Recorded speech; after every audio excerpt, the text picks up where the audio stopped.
Hello, Mimi here. This is my first time making a guide or a walkthrough of my cosplay work, so let me know what you think. I was initially going to cosplay Angelic Buster for MapleStory Fest, but I kept looking at her pink hair and I just couldn't bring myself to wear that color. In a mutual chat, Detrivents mentioned Blaster and I kind of went along with it. I tend to start with rough sketches. I usually scribble on a piece of paper and then dump everything in a clear file to keep things organized. For recording purposes, I sketched everything on PC, and then fast forward a couple of weeks later, I just sketched everything again on an old piece of paper because I literally forgot that I had already done the work on my computer.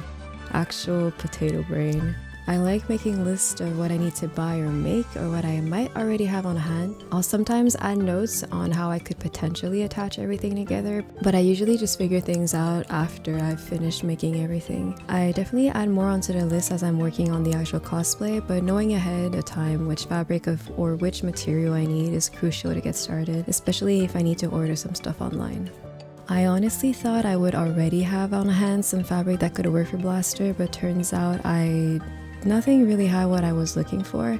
I've been cosplaying for a while, so I've accumulated quite a bit of fabric over the years, but I still had to run to the fabric store after school and dish out the mesos. Full disclaimer, I fully believe in creative freedom. If I feel like certain designs won't look too good on me, like in person, or I don't have the material at home, I often just change it up and make it work. I've made it a personal goal of mine to make do with whatever I already have, and I only buy if I absolutely need to, so I'm a bit sad that I had to buy some new fabric for this project. I definitely went overboard with the repurposing when I started working on the arm cannons to kind of make up for this. Alright, so fabric shopping. First stop is always a discount section. This fabric store in particular often puts fabric with defects or some super old bows that just never sold on sale at the back, so that's where I'm headed. Most, if not all of my costumes are never made out of super high quality fabric. One, I can't afford it, and two, my work is usually meant for conventions, so no one is actually going to see me up close. I like fabric with good weight and beautiful woven textures. They are sometimes on the pricier side, but this is why I usually just shop in the discounted section. I also really despise working with knits, which is what we usually find in the regular fabric section. I actually found some pretty neat fabric over there, but they all had some stretch to it, so I personally can't work with that. Since I was so last minute, I couldn't really wait for good deals. I only managed to get a discount because my mom tagged along and she decided to get a membership card for her knitting supplies.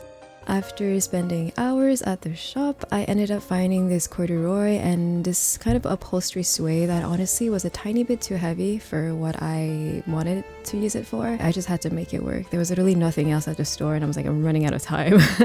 I almost always start with the sewing part of any cosplay. I'm just more comfortable with it, and it's generally better to show up with no props than to show up with no clothes. I was also kind of dreading making the cannon since I wanted the fingers to be articulate and I didn't really know where to start. But more about the weapons in a following video. I would say the most difficult part about sewing is getting started. I love making patterns, I really like sewing, but I absolutely hate cutting everything out of fabric. Fast forward back home, it was time to figure out which fabric to use for which parts of the cosplay, and that's when I realized that I was probably a tiny bit too stingy at the store. I had made all the patterns beforehand and I knew that I needed probably somewhere around like 2 meters of one of the fabrics, and then I still decided to only get, I don't even remember, probably like 1.5 or like 1.75 meters and thought, it's fine, I'll make it work. But then, yeah, I might have been a bit too stingy. I worked on the dress and the outer skirt in tandem, but for editing purposes, I'll just explain everything one by one. I initially was going to make the main outfit in 2 parts, so a top and a skirt, but I thought it would be a bit too annoying to constantly have to readjust myself throughout the day with, the 2 ginormous arms that Blaster has. So I kind of fused the patterns that I drafted into a dress. I didn't really have time to make a mock-up and everything kind of ended up too big, but it's definitely easier to make things smaller than to make things bigger. The design was simple enough that I figured I'll be able to make alterations on the go if I need to.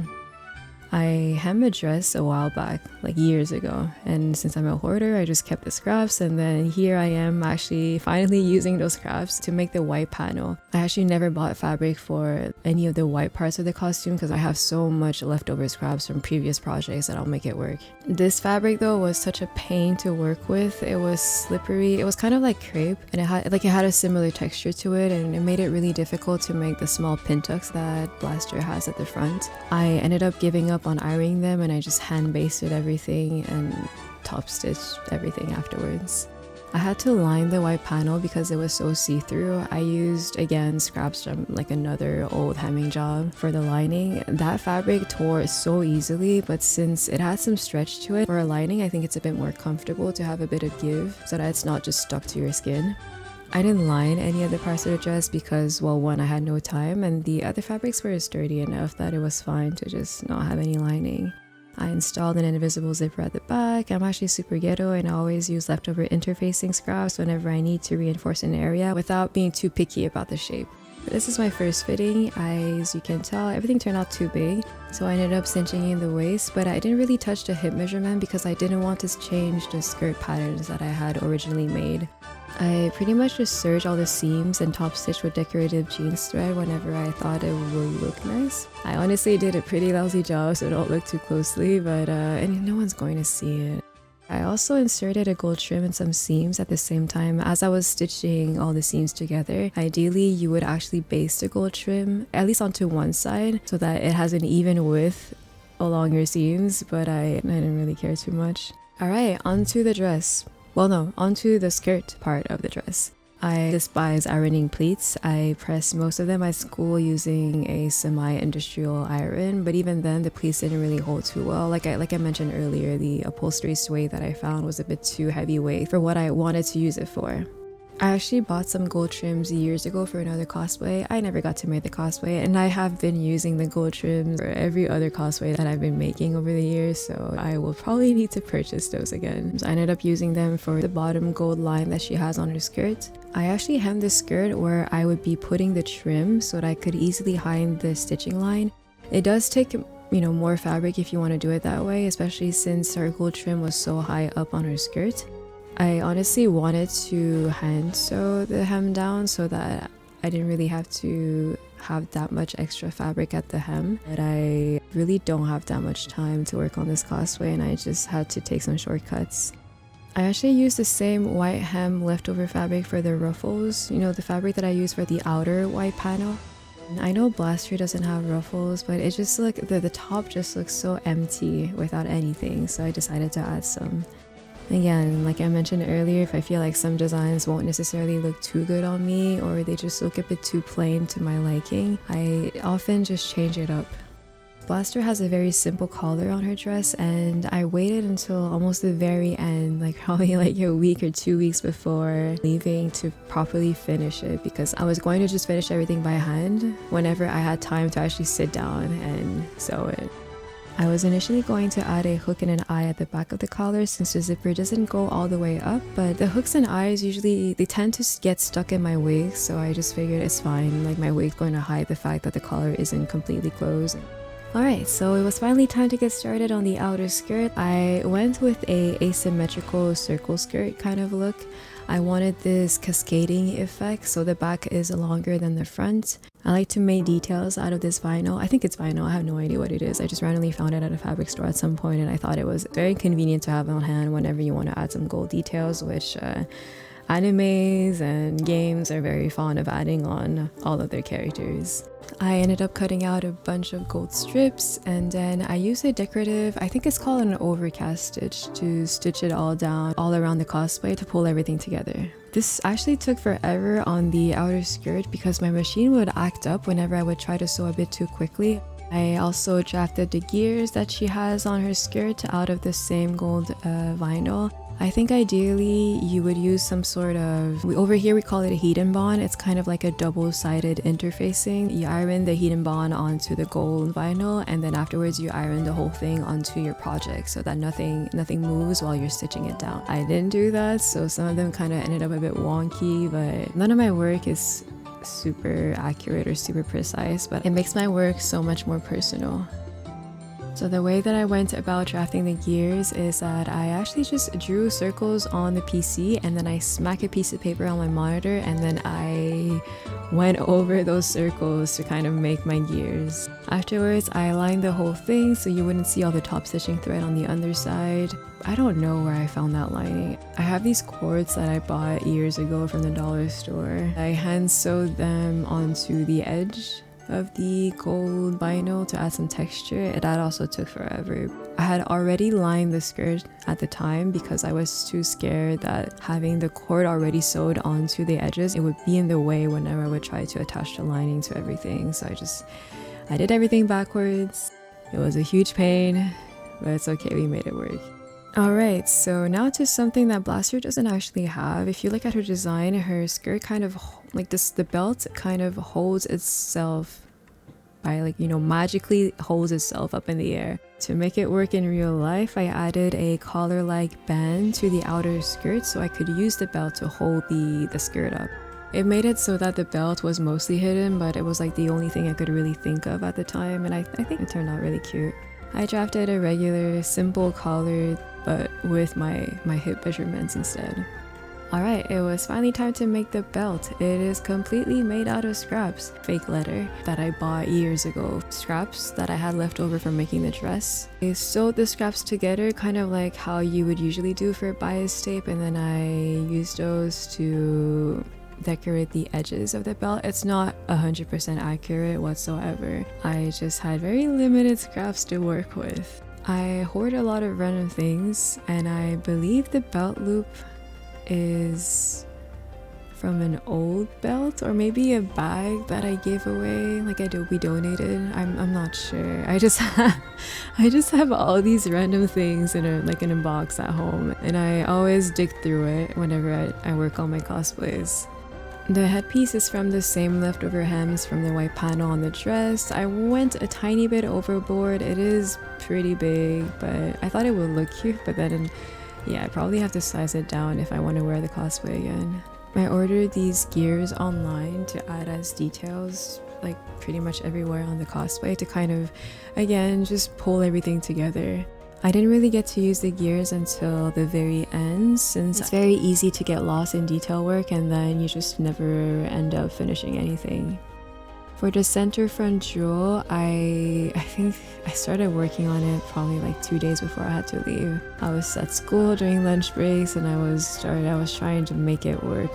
I brought all the beads at school, and while the teacher was talking, I was also just beating everything in front of her. It's okay. She understood that I had a tight deadline and not too much time to work on everything.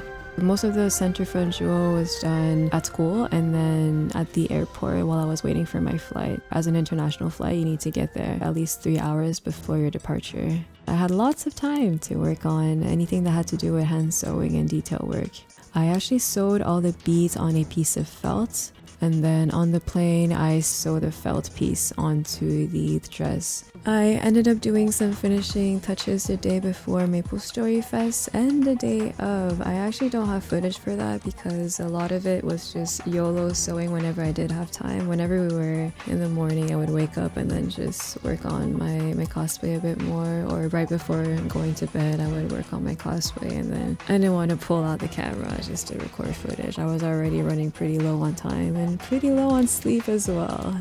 I actually found in my stash of buttons these really cool red and gold buttons that I wanted to use as her earrings.